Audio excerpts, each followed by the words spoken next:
Our top story: India will give financial assistance of $1.4 billion to the Maldives. Prime Minister Narendra Modi has said today the biggest aid yet to the Indian Ocean island nation that is grappling with debt from the Chinese building spree. Bharat हमेशा आपके साथ है।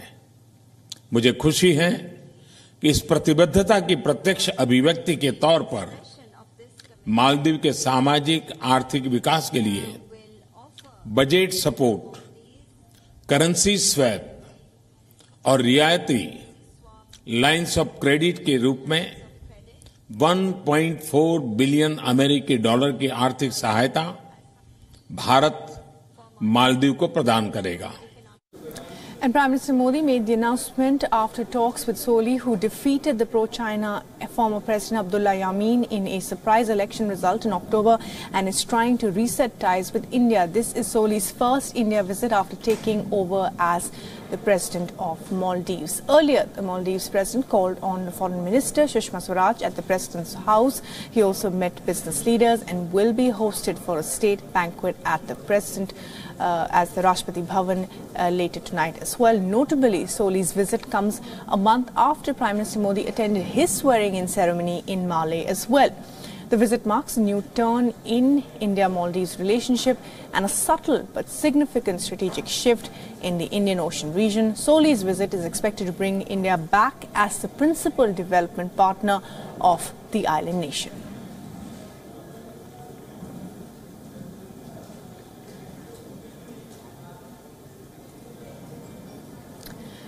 And well, joining us to talk a little bit more about this is Harsh Pant, Distinguished Fellow from ORF. And Harsh, thanks for talking to us this evening. Now, your thoughts about India's assistance of $1.4 billion to Mali? Well, it's a significant sum, and I think it corresponds to the requirements of the new government in Maldives, which had reached out to India, suggesting that they really need this help. Partly because of what has happened with the Chinese-led projects and the debt crisis that the Maldives seem to be facing.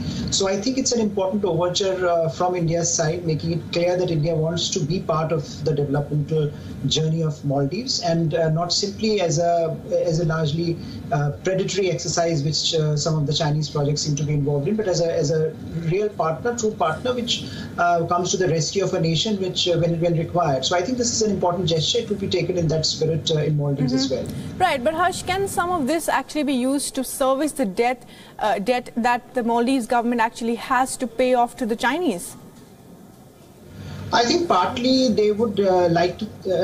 I think they would like to use it in some form to get out of the Chinese grip. And that's understandable, that given that the resources are no longer with the Maldivian government in the same in the same volume and proportion as they were in the past. So I think certainly they would like to use some of it, but largely I think this will be about what perhaps the outline as was laid out today in the joint statement by the two governments, laying out a very extensive roadmap of economic cooperation going forward.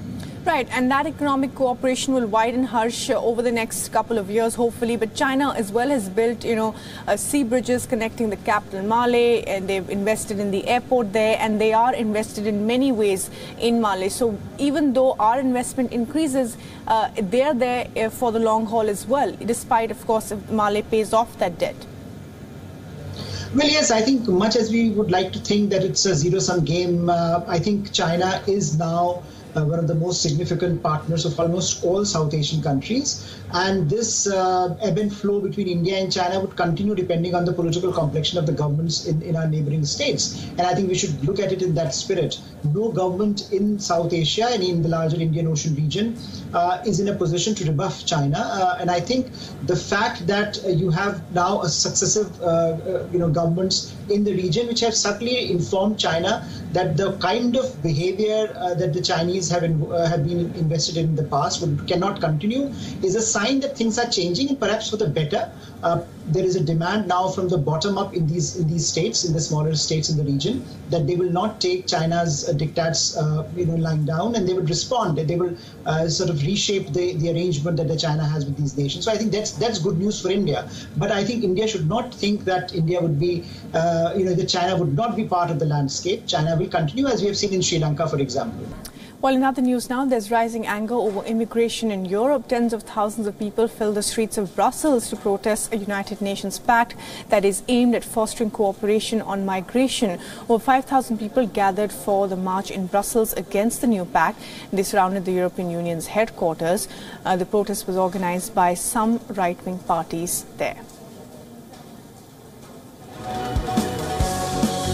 And as the clashes intensified, police tried to control the crowd by ushering water cannons and tear gas. Footage from the protest showed some protesters trying to provoke authorities by throwing a steel fence at them as well.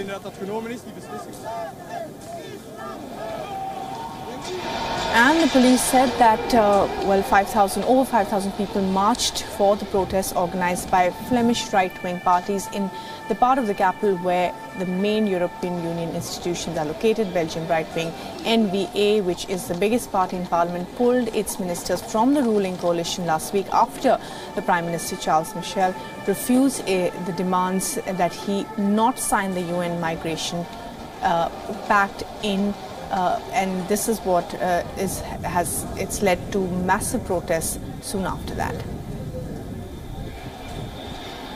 We willen onze stem verheffen tegen het Marrakesh-pact. Wij vinden dat dat genomen is, die beslissing om dat te tekenen, op een ondemocratische manier. Men heeft geen meerderheid bij het volk en ook geen meerderheid in de regering. Dus ik denk dat het in de toekomst maar beter is luisteren naar wat het volk nu echt wil. And well, a separate counter-demonstration of around 1,000 people was also organized by left-wing groups and non-government organizations, which took place in the city center as well. So what is the protest all about? Well, in July, the United Nations agreed on the Global Compact for Safe, Orderly and Regular Migration. The pact was signed by 164 countries in Morocco only last week. The US and a number of European states refused to formally adopt the agreement, and right-wing parties across the world are against the UN pact amid fears that it could lead to an increase in immigration. And joining us to talk a little bit more about this is Kevin Ospik, who joins us from Brussels. And Kevin, well, a real pushback there from people in Belgium against immigration. But can it be called a pushback from people, or is it from political parties that are aligned to the right? Well, I think it's very important to stress here that those who were demonstrating right there below me, because this is the EU district that we are coming to you live from, it was just some far-right Flemish parties that took part in this demonstration. In fact, they took trains in from various Flemish towns and cities on Sunday. Yesterday, there were about 5,500 of those Flemish protesters down there. At times, as you saw, it got very violent. We saw some of the protesters grabbing loose cobblestones and lobbing those at police. We also saw some of them trying to bend flagpoles. And even at the height of the violence, they were trying to storm this building right behind me. It's the one with the blue glass there. That is called Parlement. That is the headquarters of the European Commission. So that's why we saw police unleash the tear gas and unleash those water cannons. Right, so you're essentially saying that a part of this, of course, is politically motivated from different parties, but all over Europe we are seeing a pushback on immigration. So this could be a ripple effect of that as well. We've seen that in France. We're seeing that having an effect on Angela Merkel in Germany as well. Yeah, what's very interesting is it's not so much just a rise to the far right. We're essentially seeing a breakdown of the political center. So while we're seeing some far right parties gaining popularity, we're also seeing very left-leaning parties, like the Green Party, doing quite well as well. So, for example, take Brussels. Just a few months ago, there were local elections here. Well, the big winner in those elections were the Greens, those parties that are left of center. So while at the same time you saw this huge protest going on in Brussels yesterday, there were also people with NGOs and with left parties calling for people to house migrants. So it's a pretty complicated political story here. It's not just the far right that's gaining popularity, it's also the left as well. And that's why we're seeing some politically turbulent times.